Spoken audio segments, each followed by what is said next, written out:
যারা ভোট চায়নি তারা জনগণের শত্রু। এই শত্রুদের রাজনৈতিকভাবে মোকাবেলা করতে বিএনপি প্রস্তুত।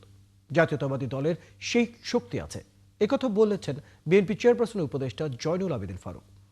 শুক্রবার বিকেলে তার নির্বাচনী এলাকা নোয়াখালীর সোনাইমুড়ি নাটেশ্বর ইউনিয়নের মির্জানগর সরকারি প্রাথমিক বিদ্যালয় মাঠে স্থানীয় বিএনপির উদ্যোগে বেগম খালেদা জিয়ার সুস্থতা কামনা করে দোয়া ও মিলাদের আয়োজন করা হয়।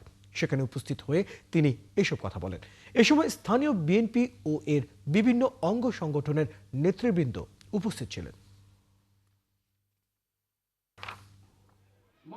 রেডি হন, শত্রুকে সবসময় বড় দেখবেন।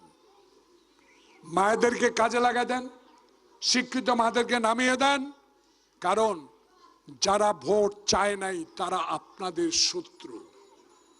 এই শত্রুকে রাজনৈতিকভাবে মোকাবিলা করতে হবে।